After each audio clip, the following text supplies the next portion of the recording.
silver medalist Amy Hunt, bronze medalist Sharika Jackson and Kamika will join us momentarily, but we'll get the press conference started. As per usual, we'll ask one question to each of the athletes, and then I'll open the floor to reporters. When you do ask your question, please mention your name and the media organization you represent. Melissa, congratulations, you have become the first American, fourth ever, and the first one in 12 years to win the sprint double at the World Championships. So you do it in a spectacular fashion, improving your PD by almost 2/10 of a second. How special that was going out tonight and securing that sprint double? It was very special. Obviously, coming into the World Championships, I knew that there was a high chance for me to be able to complete the double. Not really looking at the history stats of it, Shelly being the only other woman to do so, or me being the first American. I actually put two and two together tonight that because Shelly is Jamaican, that makes me the first American, so I was kind of freaking out. But yeah, I came out here and set out to do exactly what I did, and so I'm happy. Well, Amy, you tested already some global glory last year with a relay medal, which is nothing like an individual medal that came tonight with that silver in the 200. Tell us about how important it is to you for you to really be among the world's best. Yeah, so I knew from my training that I was up there with the world's best, but I just needed to give myself an opportunity to prove that. I think we saw that in the 70. I gave myself a chance to have a really good day in the final, and then I was able to set up the race and prove what I could do, and my training and my fitness and my strength really showed through. So it was so amazing to finally be able to realise the potential that I've been showing all year. Amazing. Well, I'll start the questions here from the media. Larry, you're first. Larry, you're with Run Log Run. Melissa and Amy, congratulations. It was a pretty exciting race to watch. Melissa, were you surprised about how fast you ran? Yes and no. So it was one of those things where, I've always fought with the 200, and so anytime I see anything under 22 seconds, I'm like, yes, that was great. But to see 21:68, it's like, wow, that's, you're kind of moving. So it was like undeniable at that point. Like, no, you can't even say you don't run the 200 anymore. Thank you. Yes, to you. Hi. Anita Gibson, Flow Track. Melissa, my question is for you. I spoke to you yesterday, asked you how great you could be in the 200s. You said you had a number in mind. You weren't going to tell me then. Can you tell me now? Yeah. Okay. So I thought that I could run 21.5. So me running 21:68, big PB. Obviously, I feel like I can go there. It was an amazing feel tonight. Just being able to see the goals that I set out for myself. Obviously, they're not out of reach, but it's just a matter of me still, working towards those things. And so I'm happy with what I ran tonight. It's not like I'm disappointed in anything. I came away with a gold medal in a big PB, so I don't have nothing to complain about. We'll take a question here from the lady in the black t-shirt, followed by Jackson. Thank you. Karen Rosen, Track and Field News. Melissa, why was it so important to be a double threat in the 100 and the 200? I think the biggest thing for me is just pushing myself outside of my comfort zone. At the beginning of the year, I told my coaches that I wanted to take the 200 more seriously, and they both kind of looked at each other like, did y'all hear what she just said? Like, is she serious? And I was like, yeah, because I knew in order to do the things that I wanted to do in the 100, it was going to be a matter of me stepping outside of my comfort zone, pushing my not only my mind but my body to places it's never been before, and just trusting the people around me to get me to that point. And so when the year first started, me running the 200, it was just kind of like, no, I think I can make the team. And I think it was like, I think I can make the team. And then as the year went on, it went from I think I can make the team to I think I can win U.S. trials. And it went from I think I can win U.S. trials to I think I can medal at the World Champs. And it went from I think I can medal to no, I think I can win the whole thing. It's really how I went. Process. Jasmine, over to the gentleman with the polo shirt first, then, and then follow the gentleman here. So Jasmine, over to you first. Over here, please, to the front. Sorry if I made it confusing. Hi, Jasmine Chapman from World Athletics Media Academy. Another question for you, Melissa. Looking back all the way to when you donated stem cells to your father, did you ever imagine you'd be sitting here now as a two-time world champion in the 100 and 200? And what would little Yeah, Little Me would be thrilled to know that her story ended up going in this direction. Obviously, it's far from finished, but to just see how far I've come for right now is just amazing to see and like mind blowing. And then when I did donate to my dad at the age of 17, it was one of those things where I really had to make a decision on, you know, I didn't do it because he's my dad, but you know, I wanted to be able to say like, hey, if I have an opportunity to help someone, my dad, but if I have an opportunity to help someone, do it, you know, and that's what life is about. If you're in positions to where you can help someone along the way, even if it's just, say for instance, today is our first time talking or second time, and I leave an impression on you, and that makes you, you know, feel good about yourself or going forward in life, that means much more to me than, you know, anything that I decide to do in the track. And so, doing what I did for my dad was obviously second nature. It was a no-brainer, but also at the end of the day, it just, you know, it was my staple of showing the type of person that I am. Thank you, the gentleman with the green polo shirt, followed by you here. Hi, Melissa, Eddie Pels with AP. I'm sorry to bring it back to track because that's a beautiful story, but you mentioned the 200 maybe was going to be the thing that helped you in the 100. Turned out to be more. But what did you get out of the 200 that helped you in that other race? I think the biggest thing that I gained was confidence in my strength. My strength to be able to finish 100 meters not fighting, but then also when it comes to the 200, I feel like I've just gained confidence in general, and just as far as executing my races, you know, it really came down to me just listening to my coach, like, hey, okay, if you're going to get out, you need to be able to stay on top of your transition and push through, and you know, when you're under fatigue, knowing the things to do, knowing the things not to do, and really just taking those things that I'm trying to do in 100 and then applying them to the 200 as well. And so I feel like when it came to the times where I was doing really good in the 200, I could go back and look at my 100 and say, well, it was always there because, you know, I showed those times, or I showed the strength in the 200 to be able to do the things that I do in the 1. We'll get to the questions in a moment, folks, but I'd like to welcome our bronze medalist, Sharika Jackson, as well. I'm proud to ask, a bit of a buzz to ask Sharika a question. You came to meet as a double defending champion. Missing out on the 2024 Paris, you've been around at the World Championships for, sort of throwing all the stats here, since 2015. How special it was for you to win a medal again after very so close to that 100?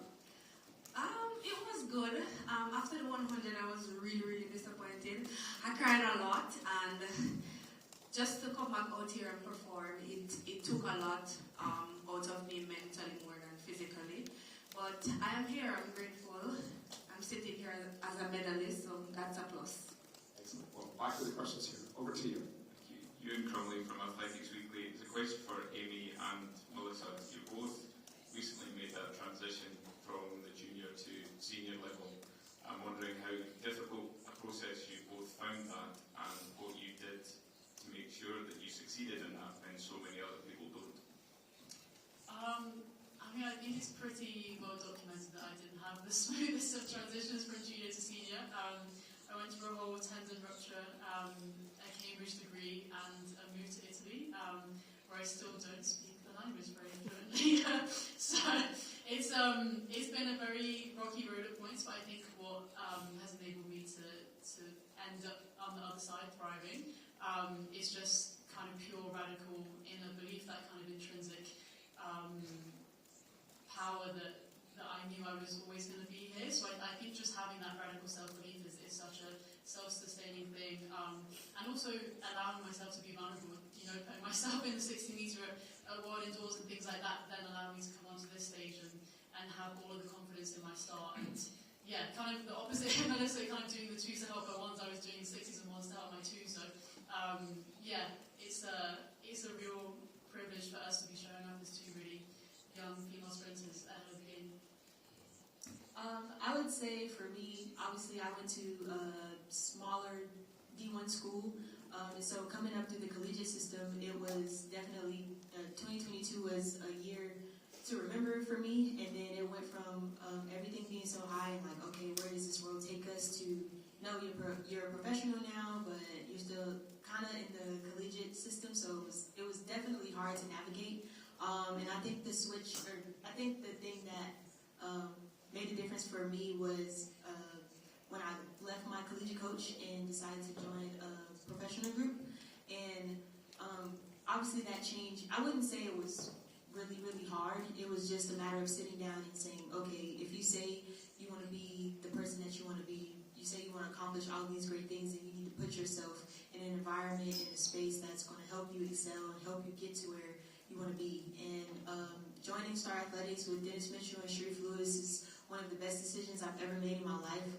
They took me in, even last year with me training for Paris, I came in to their group with a lingering injury from the previous year, and so it was us getting to know each other and then navigating the injury was a lot. But they, were patient with me. They helped me through it. I ended up making the Olympic team and coming to Paris last year and medaling. And I think me medaling last year and having the faith and belief from my coaches to say like, hey, you're closer than you think you are, and just taking that into this year has been the driving factor. Us sitting down and having the hard conversations of, okay, if you say you want to do this, then you need to do that. It's one of those things. So I feel like that's really how it went. Thank you. The gentleman over here, followed by Amtrak, and then over to you. Thank you. Nick Wolliver, Olympic rings and other things. Melissa, another runner with Mary Dane, had a catchy nickname. She won the 100, 200, FloJo. Have you thought about a nickname? Would you go with JWO? I haven't heard of JWO, but I see that a lot of people have been calling me MJW, which I kind of like that. Or MJW. Either one. Amtrak, over to you, and then followed by you. Oh, thank you. Yes, please. Over here, please. All right, this one's for Sharika. Jacko, you won lots of medals, right? Awards and everything, pretty much. In the context of what has happened last year and this year, how would you regard this particular bronze medal? Does it hold a special place, let's say, in your heart? Definitely. I call my medal faithful medal. I think last year, as I said, sometimes we have to put last year behind. Unfortunately, last year happened so badly that I did not compete. But yes, it had messed with me mentally. But this year I wanted to step out of my comfort zone and fall in love with the sports again. I think that's something that I had fallen out of love with, and the passion, I never had it. And I think last year showed a lot, and this year it also showed, because usually I'm a bubbly person. But as I said, this year I have to name my medal faithful, because I kept myself grounded, even coming back from what I went through last year with my management team and everybody who kept me grounded. I dedicate faithful medal to them. Thank you. Thank you. We'll go here to the front for one question, followed by the gentleman over here. Thank you. Anita Gibson, Flow Track. My question is actually for all three of you guys. How does today's performance translate into the 4x1 coming up?